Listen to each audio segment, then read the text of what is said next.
हर लड़की का रोज हॉस्पिटल जाके डॉक्टर से अपॉइंटमेंट लेना तो पॉसिबल नहीं होता है। आसपास फ्रेंड्स, फैमिली या कलीग से आप ऐसे सवाल पूछ नहीं सकते हो, तो आपके लिए बी नेचुरल में ऐसी वीडियोस बनाती हूँ जहां आप गर्ल्स टॉक गर्ल्स की बॉडी से रिलेटेड जितने भी क्वेरीज आपके मन में होते हैं बेझिझक पूछो, बेझिझक उसका जवाब आपको मिल जाता है।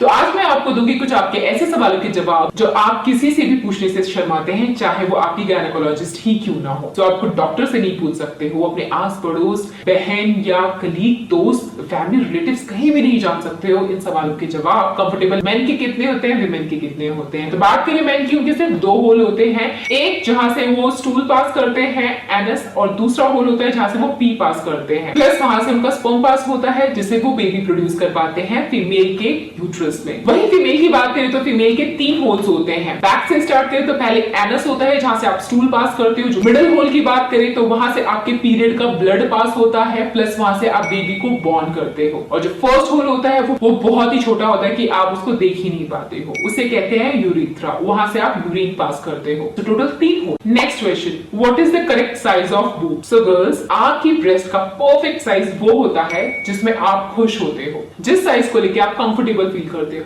जब आप अपने ब्रेस्ट की साइज को देखकर अनकंफर्टेबल फील करने लगो, आपको अच्छा ना लगे, चाहे वो स्मॉल हो, बिग हो, मीडियम हो, कैसे भी हो, तब वो परफेक्ट नहीं रहते। बट मेक श्योर, हर किसी की बॉडी अलग होती है और हर किसी के ब्रेस्ट, मॉडल्स या हीरोइंस वगैरह जो टीवी में आती है, स्पेशली बोल्ड मूवीज में जो लड़कियां आती हैं, उनके ब्रेस्ट को देख के अपने ब्रेस्ट को कंपेयर मत करना, क्योंकि वैसे उन्हीं के होते हैं, नॉर्मल लड़कियों के नहीं होते हैं। उन्होंने बहुत सारा मेकअप, प्लास्टिक सर्जरीज या बहुत हैवी एक्सरसाइज वगैरह करते हैं, जिसकी वजह से उनके इतने सुडौल ब्रेस्ट होते हैं। हम जैसी नॉर्मल लड़कियों के एवरेज शेप में होते हैं। तो अपने ब्रेस्ट को देख करके अनकंफर्टेबल फील करने से बेटर होगा जो हो जैसे उसमें कंफर्टेबल और कॉन्फिडेंट फील करो। फिर भी आपको लगे कि बहुत स्मॉल ब्रेस्ट है तो आप ऑयल मसाजिंग के थ्रू ब्लड सर्कुलेशन बढ़ा करके उसकी साइज को थोड़ा सा इंक्रीज कर सकते हैं। और अगर आपके ब्रेस्ट बहुत ज्यादा हैवी है तो आप कुछ ब्रेस्ट की एक्सरसाइज करके अपना वेट लॉस करके, मतलब अगर आप बॉडी का वेट लॉस करोगे तो ब्रेस्ट का भी अपने आप वेट लॉस हो ही जाता है। इसके रिगार्डिंग में ऑलरेडी बहुत सारी वीडियोस बना चुकी है, तो आप वो चेक कर सकते हैं। Guys, Rekha versus Prince.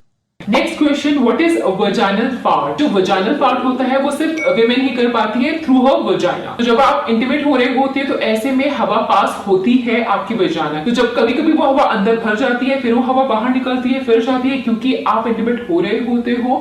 सो उस टाइम पे वजाइनल फार्ट हो जाता है और ये बहुत नॉर्मल है। ये हर लड़की के साथ कभी ना कभी किसी मोमेंट पे होता ही है जब भी आप रिलेशनशिप बनाते हो। तो ऐसे में कभी आप इंटीमेट हो रहे हो और वजाइनल फार्ट हो जाए तो एम्बैरेस होने की जरूरत नहीं है। Chill and tell your partner that it's normal. और ये वो वाला पार्ट नहीं है जिसमें से स्मेल आती हो, वो वाली पार्ट अलग होती है, वो गैस की स्मेल होती है। ये वजाइनल पार्ट में कोई स्मेल नहीं होती, सिर्फ हवा के पास होने की वजह से होता है। Next question I got on oral sex कि ये करने से क्या स्किन में ग्लो बढ़ता है और क्या इसको स्प्रेड करना चाहिए या स्वॉलो करना चाहिए। So girls, if you do oral sex without condom तो आपको कुछ इन्फेक्शंस हो सकते हैं। हाँ, आप प्रेग्नेंट नहीं होंगे लेकिन इन्फेक्शंस आपके जरूर हो सकते हैं।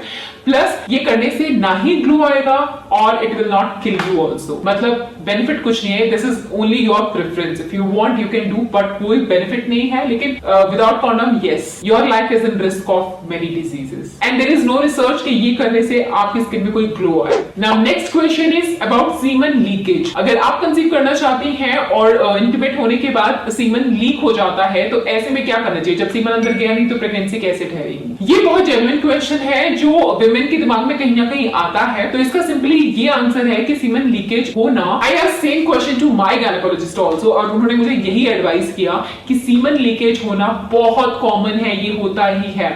और अगर सीमन लीकेज हुआ इसका मतलब ये नहीं है कि सारे आपके हस्बैंड के स्पर्म सीमन के साथ बाहर निकल गए हो।